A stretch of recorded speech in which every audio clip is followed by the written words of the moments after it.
Olá pessoal, então vamos lá. Vamos retomar nossas discussões a respeito de eletricidade e magnetismo, física 3. Então hoje eu vou iniciar apresentando para vocês um conceito bastante interessante para a parte de circuitos, que depois nós vamos utilizar, é o conceito de capacitância. Tá? Conceito de capacitância. Então, vamos começar imaginando o seguinte.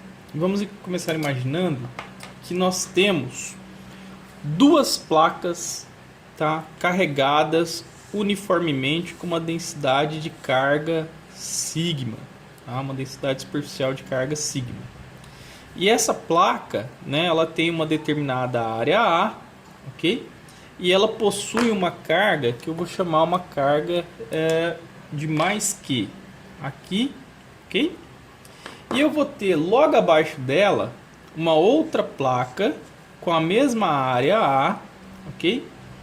Só que essa outra placa aqui, ela vai estar carregada com uma carga que eu vou dizer que ela é menos Q. Ela tem o mesmo valor, são cargas iguais, só que de sinais contrários, tá?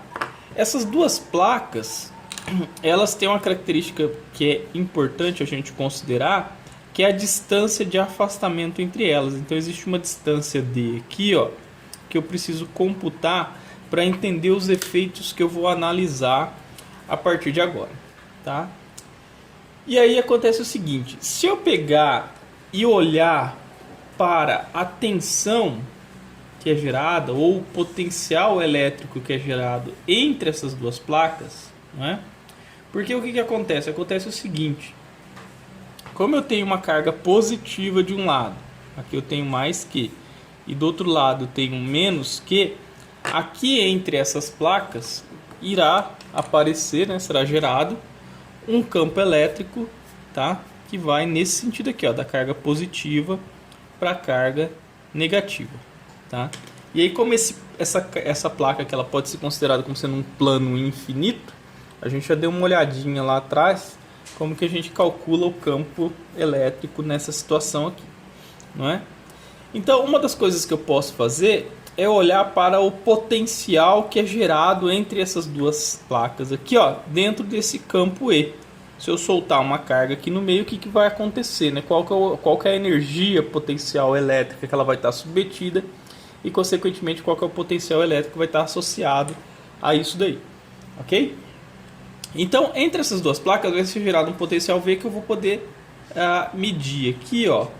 Ou ainda, um raciocínio análogo, é pensar que eu tenho que aplicar uma diferença de potencial V entre essas duas placas para que eu consiga carregá-las com carga positiva aqui e com cargas negativas aqui embaixo, tá? Para que possa ter esse fluxo de cargas aqui, eu preciso gerar uma diferença de potencial, uma diferença de energia potencial eletrostática, de modo que eu consiga migrar essas cargas de uma placa para outra e causar o que? Um desbalanço de carga, deixando essa placa aqui positivamente carregada e essa placa aqui negativamente carregada, tá? E aí, isso daqui que eu tô olhando, ele tem um nome próprio, tá? Ele é conhecido como sendo um capacitor. No caso aqui eu tenho um capacitor de placas planas e paralelas, tá? Então aqui, isso é uma coisa. E aí, a capacitância, ela vai ser vista como uma grandeza que associa a quantidade de carga que eu consigo colocar nessas placas em função do potencial que é gerado entre elas, porque existe um limite nisso daqui. Imagina o seguinte, eu coloco um determinado potencial entre essas placas, inicialmente elas estão neutras, tá? Então eu coloco uma diferença de potencial e aí vai haver a migração de cargas de uma placa para outra, ok? E aí, chega num momento em que o potencial que eu apliquei, ele não consegue mais fazer essa transferência de carga. Por quê? Porque quando o campo elétrico aparece aqui, à medida que eu vou carregando as placas, aparece um campo elétrico contrário que atrapalha eu fazer essa migração de cargas de uma placa para outra. Então isso daí acaba meio que equilibrando o sistema e limitando isso daí. Então eu tenho uma relação entre a carga e o V, que acaba limitando esse fenômeno que eu vou observar aqui, tá? Então eu vou definir essa capacitância como sendo o seguinte, ó. Define-se, tá? Define-se essa capacitância como sendo a relação entre a carga e a diferença de potencial, tá? Então isso daqui seria encarado como sendo a minha capacitância C, tá? Então o símbolo de capacitância para a gente vai ser esse C maiúsculo. E aí no Sistema Internacional de Unidades, no SI, essa minha capacitância ela vai ser dada por uma grandeza que é chamada de Farad, tá?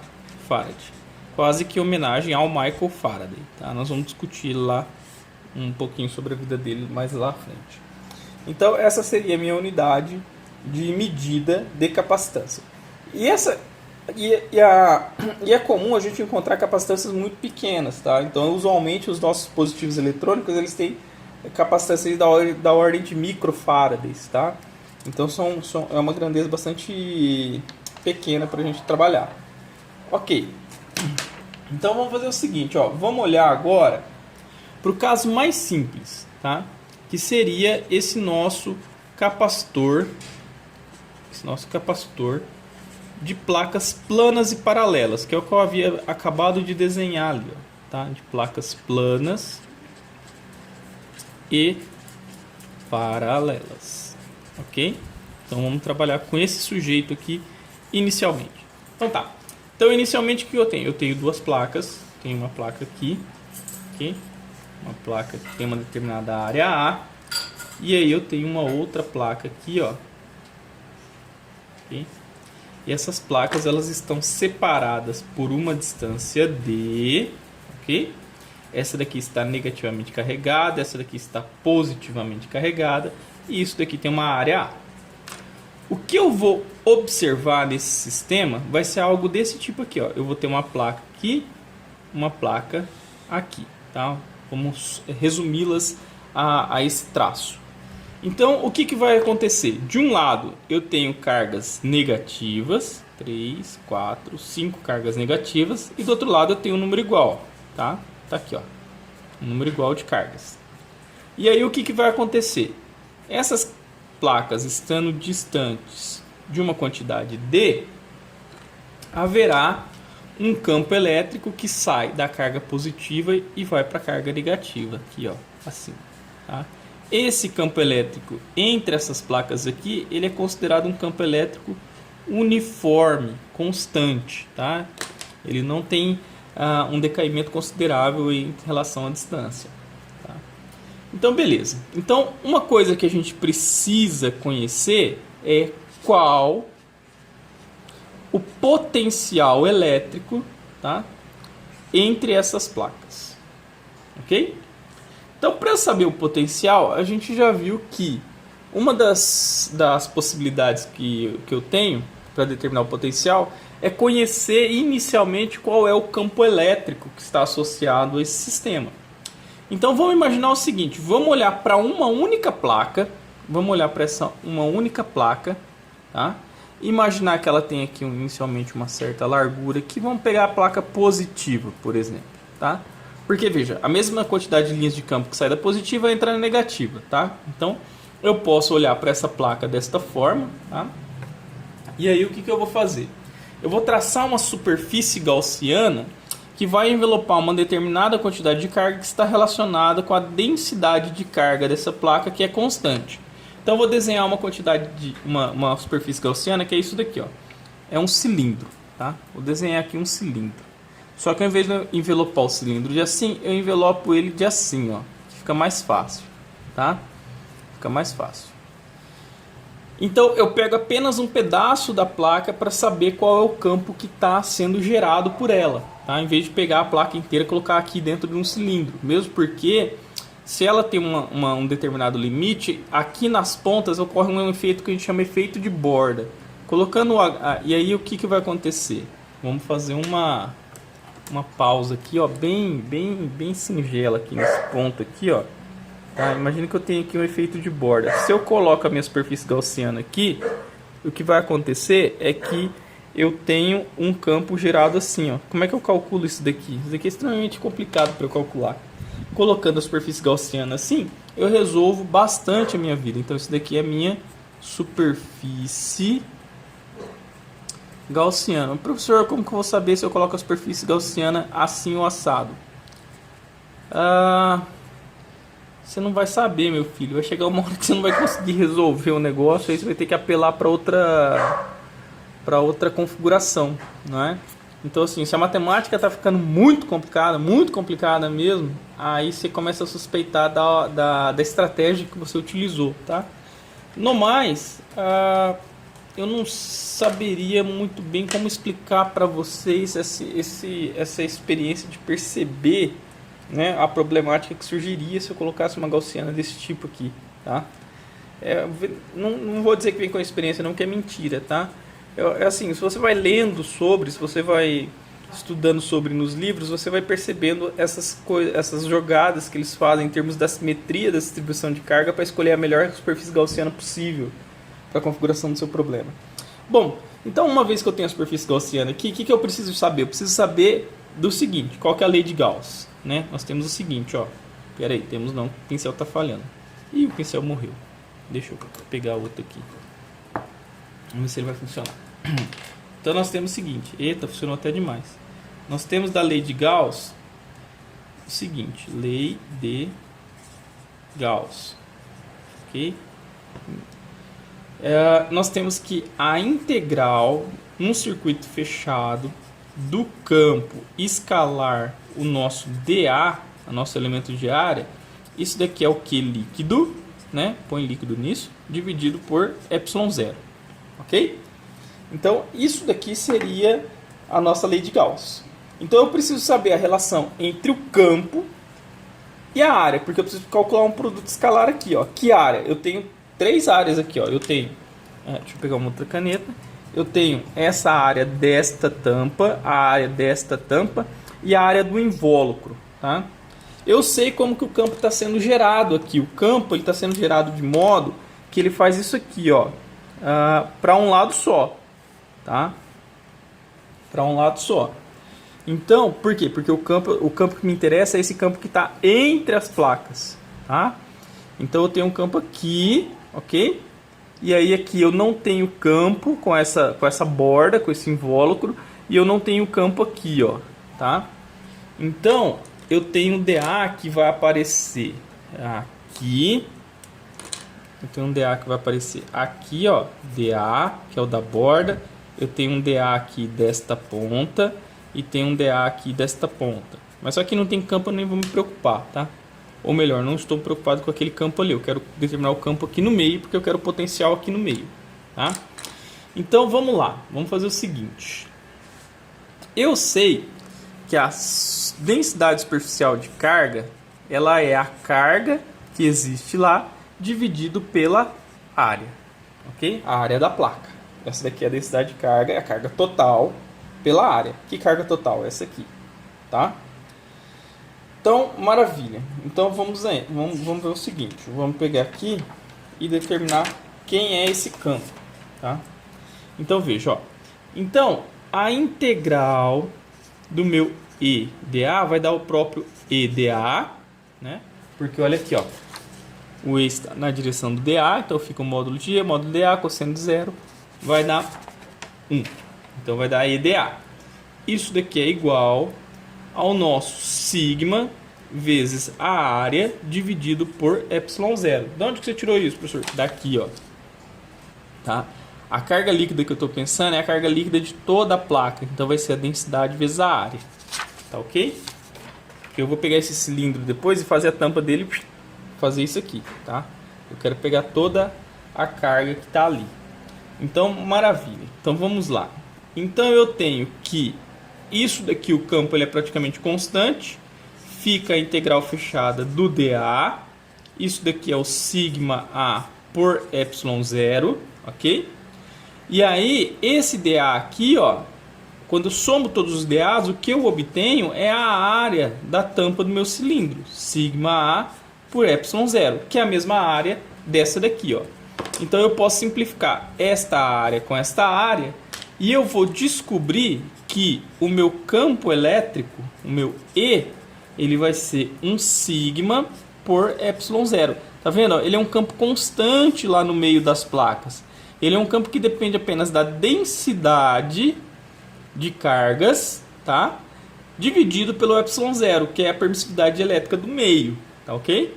E aí, quem que é esse sigma? Eu posso reescrever isso daqui ainda da seguinte forma. Eu posso reescrever que o sigma é o que? Total dividido por ε0A. Porque o sigma é a carga por área, tá? Então eu posso reescrever desta forma aqui, ó, tá?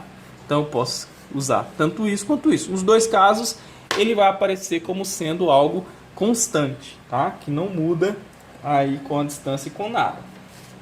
Maravilha. Então vamos olhar agora uma outra coisa. Vamos olhar agora para o nosso potencial elétrico, o nosso ΔV entre as placas, tá? Então nós sabemos o seguinte, ó. Esse pincel aqui acabou mesmo, não vai ter jeito. Então, vamos olhar o seguinte, vamos olhar para o potencial, tá? Temos que o ΔV, o potencial entre as placas, ele é calculado como sendo menos a integral de E dl, certo? Dá uma voltadinha lá nos nossos últimos vídeos, onde eu falo, perdão, não sei disso não, da definição de potencial, tá? De onde até onde? De 0 até D. De eu sair de uma placa e ir até a outra. Aí eu vou saber a distância, né? Eu vou andar toda a distância entre as placas e saber qual que é a diferença de potencial entre elas. Ótimo. Então, quando eu resolvo isso daqui, eu vou descobrir o seguinte. Eu vou descobrir que esse campo ele é uma constante. Ele pode sair fora dessa integral. Essa integral fica de 0 a D. É uma integral de caminho de dl. dl é o quanto eu desloco. Ali eu estou deslocando em uma linha reta, tá? Então, estou saindo de 0 e indo para D. Estou deslocando apenas em x aqui, tá? Então, a integral do dl é o próprio caminho, é o próprio x, tá? Que eu vou substituir de d menos 0, tá? Então, vai ficar menos ed. Só que lembra aquela aproximação que nós fizemos? Que o v ele é 0 lá no ponto distante? Então, isso daqui ficaria assim, ó, ficaria v final menos o v inicial igual a menos ED, não é? Esse V final meu, ele é um ponto zero, que você foi lá para o infinito, tá? E você define ele como sendo o nosso ponto zero, tá? O nosso potencial nulo. E à medida que você se aproxima da carga positiva, que você vem para cá, você tem o seu potencial máximo. Então isso daqui eu vou colocar igual a zero, de forma que eu possa escrever que a diferença de potencial, ou meu V, vai ser simplesmente E vezes D. Tá aqui, ó. E vezes D, ok? E aí eu vou combinar esta informação com a informação que eu tenho anterior para o campo. Então eu posso escrever o seguinte, ó. Eu vou poder escrever que o nosso potencial entre as placas, ele é a carga dividido por ε0A vezes o D, ok? Então, esse daqui seria o potencial entre as placas. Potencial elétrico entre as placas. Ok? Então tá. E aí, se a gente voltar na nossa definição de capacitância, lembra da nossa definição de capacitância, que está aqui, ó, que é o nosso Q sobre V? Então, eu vou ter a capacitância para o meu capacitor de placas planas e paralelas. Então, eu posso escrever o seguinte, ó. Finalmente, né? Posso escrever aqui, ó. Finalmente,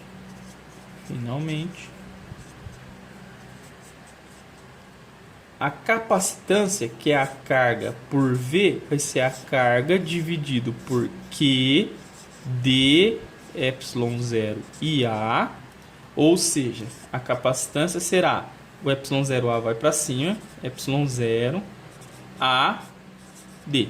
Isso daqui é a capacitância, né? Capacitância para o capacitor de placas planas e paralelas. Ok? Tá aí. Placas planas e paralelas. Isso daqui é a área. O que ele me diz? Ele me diz o seguinte, que que quanto maior é a área do capacitor, quanto maior for a placa, maior é a capacitância. Quanto menor a distância entre eles, maior é a capacitância. Quanto maior a distância entre eles, quanto mais eles se afastam, quanto maior isso daqui, menor é o C. E o que isso significa? Significa o seguinte. Significa, compara com isso aqui, ó. Dá para ficar os dois no vídeo? Tá. Compara com isso daqui. Eu quero que tenha uma capacitância grande. Por quê? A capacitância grande me dá mais cargas na placa. Mais cargas na placa significa que o meu potencial é maior. Para regular isso daqui e manter isso daqui constante. Eu aumentei a carga, aumentei o potencial. É uma relação direta entre os dois. Tá? Então, para fazer isso, eu preciso aumentar o quê? A área ou diminuir a distância. Tá? E aí depois a gente vai ver agora, daqui a pouco algumas alternativas para aumentar essa área, tá? Sem ter que fazer uma parede, um capacitor também numa parede, né? Então vamos mexer com isso daí, beleza? Então essa aqui seria a capacitância para o nosso placas planas e paralelas. Ok. Então uma das formas de a gente mexer com a área do nosso capacitor é trabalhar com capacitores de diferentes geometrias. Tá? Um outro capacitor bastante interessante é o capacitor que a gente fala, capacitor cilíndrico. Cilíndrico. Ok? Tá aqui, ó, nosso capacitor cilíndrico. O nosso capacitor cilíndrico basicamente é o seguinte: em vez de ser duas placas, uma do lado da outra, assim, ó, a uma distância D fixa, você tem um tubo, tá? Então você tem um tubo maior aqui, ó. Ok? Vamos pegar aqui um cilindro, tá? E no meio desse cilindro você tem um outro tubo, tá? Um outro tubo, ok? Eu vou colocar aqui, ó, tá? Ele está aqui no meio, ok? Ele está aí no meio. E aqui entre os dois é a mesma coisa que tem no espaço entre as duas placas. É um vazio. Ou mais na frente a gente vai ver que é um dielétrico, é um material isolante, tá? Eles não se tocam, ok? E aí aqui eu tenho algumas características que são importantes a gente colocar, tá? Então nas placas, lembra, eu tinha uma placa positiva e uma negativa. Aqui eu vou ter no meio carga positiva, na borda aqui, na parte externa, carga negativa. Esse capacitor ele é caracterizado pelas seguintes dimensões. O capacitor interno tem um raio A e o externo tem um raio B, tá? Um raio B, ok? Então tá, então vamos fazer a mesma linha de raciocínio, o mesmo processo. Então eu vou sacar desse sujeito aqui, ó, um capacitor, o que seria equivalente a uma placa, que seria um cilindro, ok? Positivamente carregado, ok? E esse cilindro tem dimensões aqui de raio. Vou colocar até aqui para visualizar melhor, ó. Tá, o raio dele é A, tá? Sai daqui de centro, ele tem um raio A. Maravilha. E ele tem uma densidade de carga que eu vou chamar de sigma. De lambda, perdão. Lambda é a nossa densidade de carga, tá? Então, beleza. A nossa densidade de carga linear. Ok. Então a gente já viu que para uma distribuição desse tipo de carga, uma distribuição linear, o que a gente faz é traçar uma superfície gaussiana que acompanha essa simetria, que também é um cilindro, que ele tem aqui, ó, tá? Uma certa dimensão, que é o seguinte: ele tem uma altura que eu vou chamar de L, tá? Vou chamar ela de L ou H, tá? Tanto faz aí o que você preferir. E o raio dele aqui, ó, é um raio R genérico, tá? Ele tem uma distância aqui que começa na onde o A começa e vai até um determinado ponto, obviamente que não é B, tá? Então ele tá aqui nesse meio aqui, ó, tá? Ela estaria aqui, ó, a minha gaussiana, ok? Estaria aqui, ó. Ok. Então vamos olhar como que a gente determina o campo gerado por esta configuração aqui, ok? Então vamos lá. Então, da lei de Gauss. Lei de Gauss. A lei de Gauss fala o seguinte, que a integral no circuito fechado, na superfície fechada, de E de A ela é igual a um Q por ε0, ok? Então, o meu E integral do caminho fechado dA, tá? O E aqui ele é uma... Oh, desculpa, isso daqui não tem, tá? O E aqui também é uma constante, tá? Ele sai fora do processo de integração, porque eu tenho um campo constante entre as placas. Para cada carga positiva aqui, ele vai para uma carga negativa aqui fora. Então eu tenho as linhas de campo todas assim, ó, tá? Toda aqui, ó. Ok? E aí as linhas de campo aqui, elas estão fazendo isso daqui, ó. Ó, elas estão fazendo isso aqui, certo? Em torno de todo o cilindro, tá? Então elas estão fazendo isso daqui. Isso daqui seria o meu I. E não tenho campo nas tampas, tá? Eu tenho campos apenas no corpo do cilindro, ok? Por causa daquela mesma história do fio, tá? Lembra disso. Então tá, e aí quem que vai ser a minha carga? A minha carga é o seguinte, ó, a carga que eu tô pegando, a densidade é carga por comprimento, não é? Então, carga por comprimento vai ser igual ao lambda, então a minha carga vai ser o lambda vezes o comprimento que eu tô pegando, que é o L aqui do cilindro, tá? Comprimento do cilindro. Então isso daqui vai me dar a carga líquida, vai ser lambda L dividido por ε0, ok? Tá. E aí vamos ver quem que é esse dA aqui, ó. A integral do dA é o A total, só que o A total é o A do corpo do cilindro aqui, ó, do corpo do cilindro da gaussiana, tá? Lembra quando você abre o cilindro assim, ó? Esse tamanho dele aqui, ó, equivale ao perímetro dessa circunferência. Então isso daqui vale 2πr, tá? Porque ele tem a raio r. E isso daqui é a altura L, tá? Então isso daqui ficaria E vezes A igual a lambda L por ε0. Ficaria E vezes 2πrl igual a lambda L por ε0. Aí eu posso simplificar este L com este L e escrever que o meu campo seria igual a um lambda dividido por 2πε0r, tá? Isso daqui seria o meu campo, tá? Então tá aqui, ó. Beleza. Então tá bom. Ok, então esse é o campo que é gerado entre esse cilindro e esse cilindro, tudo bem? Uma opção que eu tenho é descrever esse lambda aqui, tá? Esse lambda que está aqui, ó, eu posso escrever ele como sendo a carga total, tá? Dividido pelo comprimento total desse cara aqui, ó. Esse cara aqui, vou chamar de H, vai. Dividido por H, ok? Poderia escrever isso, tá? É outra possibilidade. Então, vamos lá. Vamos olhar agora para o nosso potencial, tá? Então, o nosso potencial, ele vai ser o seguinte, ó. Nós temos que o nosso ΔV, ele será igual a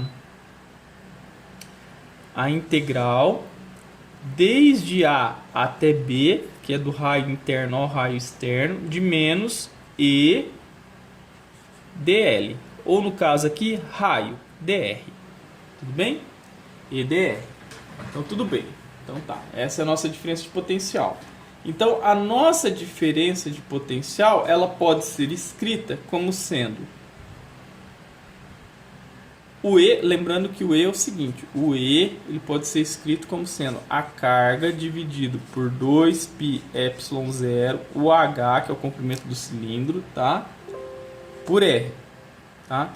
Como a integral é no caminho do raio, esse raio aqui, ó, ele vai ficar dentro da integral, tá? Então só sai fora esses termos que são constantes. Então vai sair o seguinte, ó, vai sair Q sobre 2πε0H integral de A até B do dr R, tá?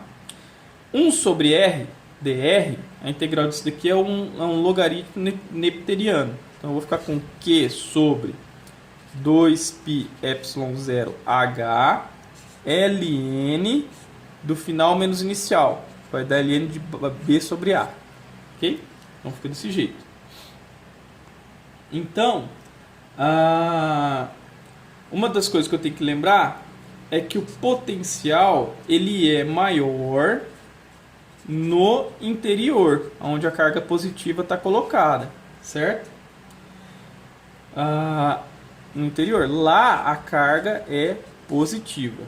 Então uma das coisas que a gente fala é o seguinte, que o ΔV, que é V de B menos V de A, né? O V de B é lá fora, o V de A é lá dentro. Isso daqui é menos, né? Na verdade, V de A menos V de B, que é a diferença de potencial, tá? Então tem um negativo aqui, e com um negativo que vinha lá, de menos Q sobre 2π ε0 H ln de B sobre A, vamos ver como é que vai ficar.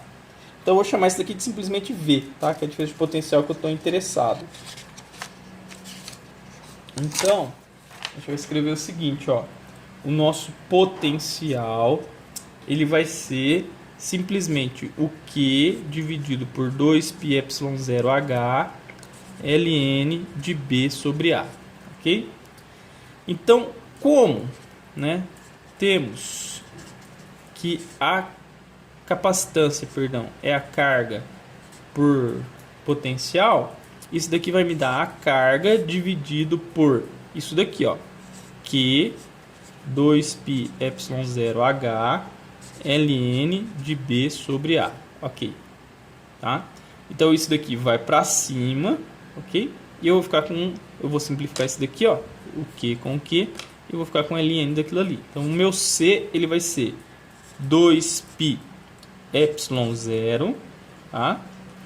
H, que é o tamanho do meu cilindro, tamanho do meu capacitor, ln de B sobre A, ok? Então tá aqui, ó, a capacitância para o meu cilindro, tá? Capacitor cilíndrico, ok? Tá aí, ó, outra expressão para o capacitor. Repare que a capacitância não vai depender agora da carga e da diferença de potencial, ok? Maravilha. Então, outra opção de configuração possível. Um outro capacitor que a gente tem é o capacitor, okay? Capacitor esférico, ok? Como funciona o capacitor esférico? É uma esfera de raio, que eu vou chamar de raio R1, ok?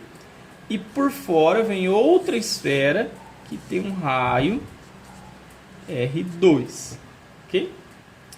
A de dentro, ela possui carga mais Q, a de fora possui carga menos Q, ok?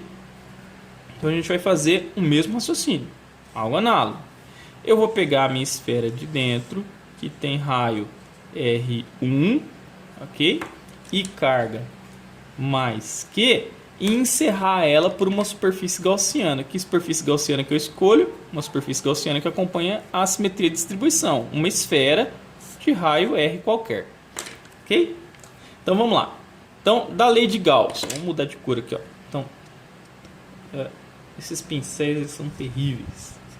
Então aqui, ó, da lei de Gauss, eu tenho o seguinte, que a integral de E dA, isso daqui vai ser igual a Q por ε0, que é o que é o envelope. Nesse caso aqui eu estou pegando todo o Q da esfera, né? Não preciso me preocupar com a densidade de carga. Então isso daqui é simplesmente o Q total, mais Q que está lá, dividido por ε0. Essa integral aqui, ó, esse produto escalar de EDA, a gente tem que lembrar que com a distribuição esférica o campo gerado ele é radial, ok? E o dA também, o dA na superfície de uma esfera, ele é radial, à medida que você vai andando na superfície da esfera. Tudo bem que a minha mão não é uma esfera, né? Mas vai imaginando aí. À medida que você vai andando com um vetor que é normal à área, ele é radial também, tá? Então eles estão na mesma direção. Então isso daqui vai dar EDA cosseno de zero, vai dar EDA, tá? Então tá. E no ponto onde você está calculando, em cima dessa superfície da esfera, todo o campo ele é constante. Tá? Então, a uma distância R fixa, todo o campo ele é constante. Então, esse produto escalar aqui vai dar simplesmente o seguinte, ó, ele vai dar E, a integral fechada do dA, do que esse campo a gente já sabe como que vai dar, né? Esse daqui é o mais simples possível. Então, o E está aqui, a integral do dA dá o próprio A, que é a área da esfera. A área da esfera é 4πr1, ao quadrado, vou colocar um R aqui desse jeito, igual estava ali, tá? Mas pode fazer minúsculo. Daqui é o Q sobre o ε0. Beleza.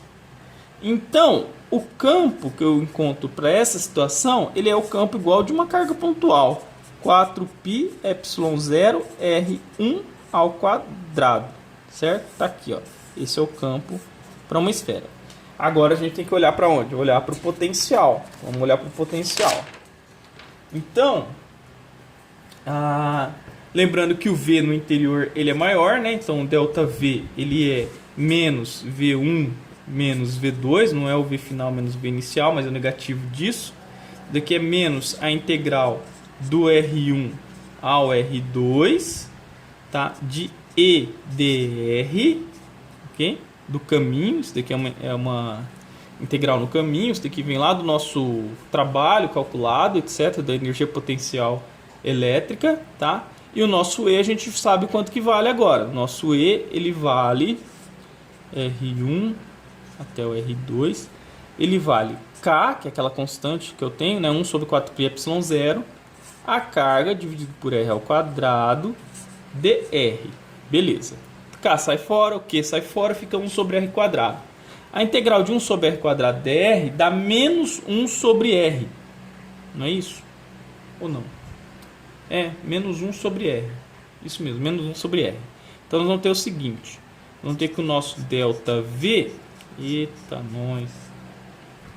O nosso ΔV, que é menos V1 menos V2, isso daqui é igual ao K, tá? Que vem aqui fora, ó, KQ, aí isso daqui dá menos 1 sobre o R, calculado de R1 a R2, tá?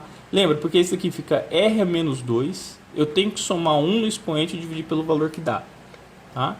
Então, se eu somo 1 menos 2, vai dar R a menos 1, R a menos 1, tá aqui, ó, 1 sobre R, e eu dividir pelo que deu, que era menos 1, dá o menos 1 aqui, dá esse menos aqui, tá?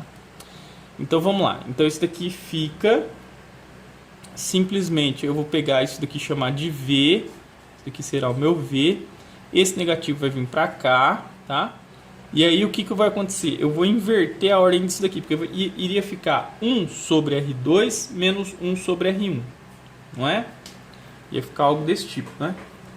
Não, perdão, vai ficar desse tipo. Porque esse menos com esse menos aqui eu vou cancelar, tá? Então vai ficar assim, ó. KQ 1 sobre R2 menos 1 sobre R1. Final menos inicial, ok? Então isso daqui me dá KQ dividido, vou fazer aqui o mínimo múltiplo comum, R2, R1, R1 menos R2, ok? Tem isso daqui, beleza? Então o meu potencial, ele acaba sendo o seguinte, o potencial para a minha esfera, ele vai ser KQ R2 menos R1 dividido por R2 R1, beleza? E aí a capacitância, consequentemente, ela vai ser Q sobre V, e esse Q com esse Q vai simplificar, né? Então vai ficar Q dividido por KQ R2 menos R1 dividido por R2 R1. Eu simplifico isso daqui, não é? Simplifico isso daqui. E aí eu vou obter que eu tenho aqui algo do tipo... aqui vai passar multiplicando para cima. Então eu vou ter aqui, ó, que a minha capacitância, né? A minha capacitância, ela vai ser 4π ε0, porque esse K aqui é 1 sobre 4π ε0, tá? 4π ε0 que multiplica R2 R1 dividido por R2 menos R1, ok? Então essa daqui seria a capacitância para um capacitor esférico, ok? Tá aí, capacitor esférico. E aí você pensa no seguinte: Não sei se vocês já chegaram a ver o gerador de Van der Graaf, que é aquele aparelho que a pessoa coloca a mão em cima de uma esfera e ela é carregada e o cabelo vai arrepiando, né? Naquele caso você tem uma esfera só. Ter uma esfera só significa o seguinte, ó, se, né, você tem uma esfera só, o R2 é como se ele tivesse ido embora, tivesse ido lá para o infinito. Aí a sua capacitância ela se aproxima do seguinte, ó. Se o R2 vai para o infinito, tá? Eu aplico o limite disso daqui e eu vou cair com uma razão do que? Só sobre, ó, quem contribui para cima é só esse cara aqui, ó, tá? Só um R só. Esse R1 é muito pequeno perto disso daqui, vai embora. Com esse cara aqui fica só o R. Então eu tenho algo do tipo seguinte, ó, do tipo 4πε0r, tá? Então isso daqui é uma esfera isolada. Ela tem essa capacitância aí, ó, uma esfera isolada, que é o caso do Van der Graaf, tá? Então eu cheguei aí nessa situação, ok? Maravilha.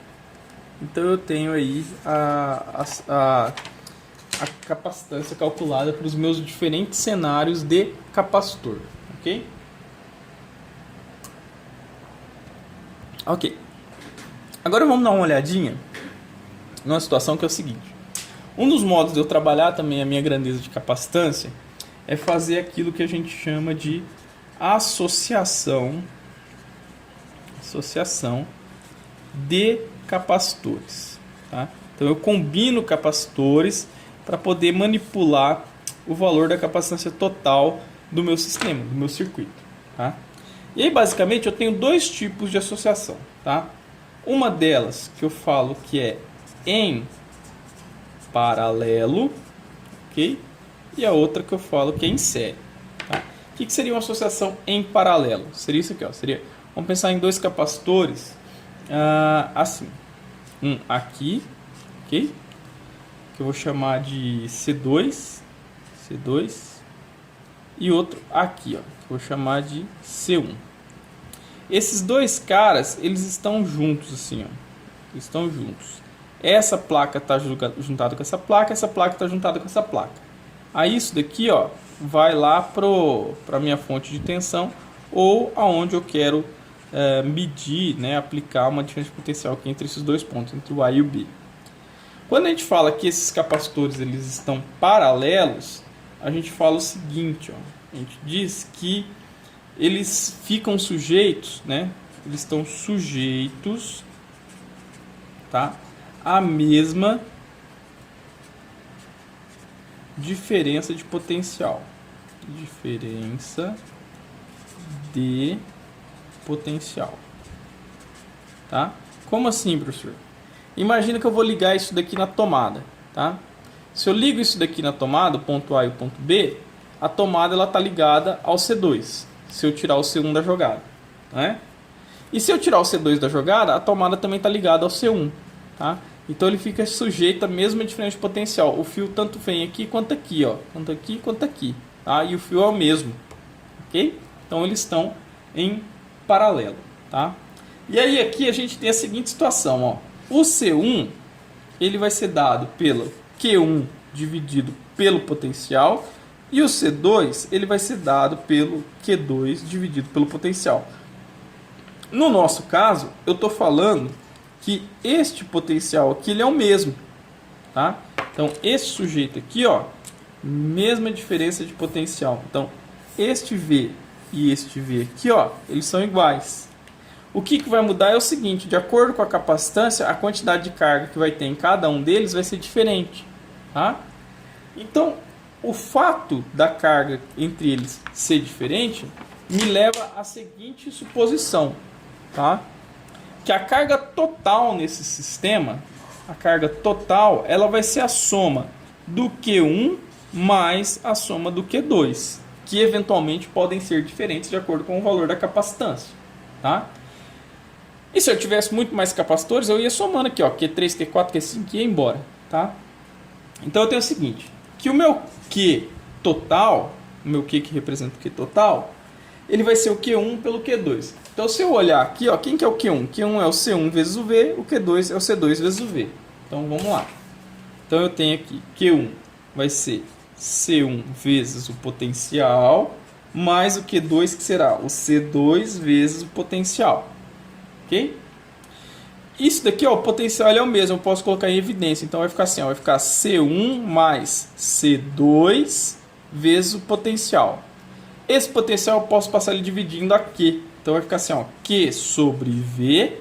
Esse Q sobre V é justamente a definição de capacitância. Nesse caso, ela está representando a capacitância desse conjunto aqui, ó, que é a soma de dois capacitores em paralelo.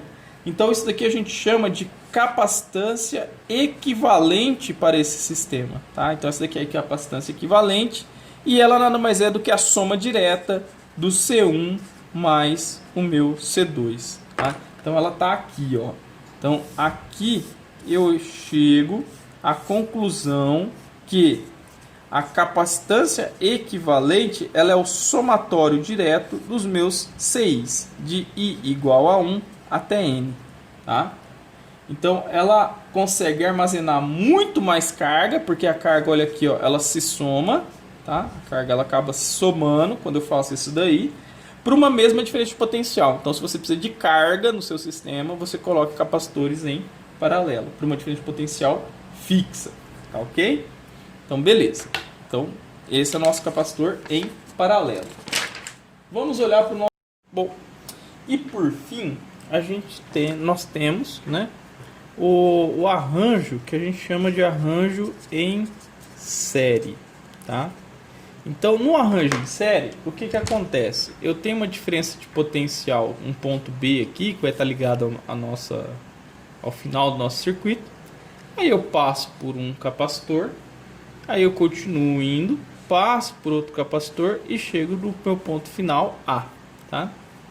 Qual que é a característica dessa situação que eu tenho aqui? Tá? Então eu tenho aqui um capacitor 1 e um capacitor 2. Aqui é a minha diferença de potencial B, aqui é a minha diferença de potencial A. Okay? No meu potencial B, meu potencial A, a diferença de potencial que eu tenho é VA menos VB. Ok? Então tá aqui. Ok. Daí então acontece o seguinte, à medida que eu carrego esta placa aqui, ó, com uma carga positiva, por exemplo, eu carrego essa placa aqui com uma carga negativa. Esse é o princípio do nosso capacitor, não é? Eu tenho aqui entre as placas um vazio ou um isolante muito bom, e aí se eu carrego isso daqui negativamente, eu carrego isso daqui positivamente e aqui consequentemente negativamente. Ok. Então se a gente pensar na diferença de potencial que existe entre os extremos, e eu querer olhar só para um capacitor, eu posso imaginar que aqui, ó, existe uma diferença de potencial VC. Porque eu posso escrever isso daqui da seguinte forma, que o meu VA menos o meu VB, ele passa aqui no meio por um VC. Então eu posso olhar para essa diferença de potencial aqui, ó, VA menos VC, VA menos VC, e depois VC menos VB. VC menos VB. Tá vendo aqui, ó? Somei zero, não mudei nada na minha igualdade, tá? Quando eu faço essa carga aqui e eu induzo carga aqui, induzo carga aqui, induzo carga aqui, consequentemente, uma das coisas que eu tenho garantidas nessa configuração em série é que a carga dos dois capacitores, ela é a mesma, ela é igual, eles vão sofrer a mesma carga, tá? Eles terão a mesma carga aqui. E aí olhando para isso daqui, ó, quem é VA-VC, quem é VB-VC, eu posso lembrar da relação que eu tenho de capacitância, onde a capacitância ela é a carga pela diferença de potencial. Se eu olhar para a diferença de potencial, eu vou ter o seguinte. Esse V aqui é o V genérico. É como se tivesse um único capacitor aqui no meio submetido a uma diferença de potencial V. Ok? Para esse V aqui, ó, VA-VC, eu estou olhando só para o 2. Então, olhando para essa diferença de potencial, isso aqui não ficou legal, né? Olhando para essa diferença de potencial V aqui, ó, eu vejo que V é Q sobre C. Então, eu vou ter aqui a carga Q dividido pelo C2, tá? E aí eu vou ter, ó, depois a carga Q dividido pelo C1.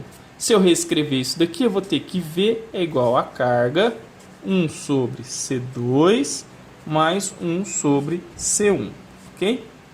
Então eu tenho que V sobre Q, tá?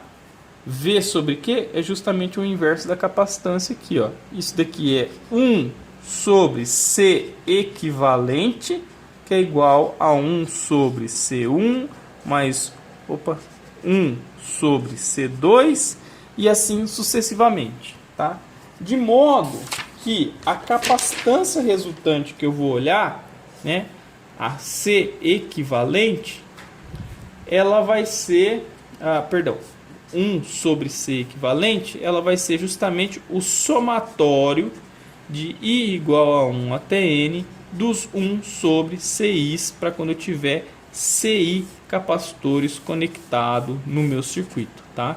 Então isso daqui vale para a configuração em série, tá? Em série, beleza? Então eu tenho aí a minha situação tanto para capacitor em paralelo e série, ok? Então tá bom. Então fechamos por aqui.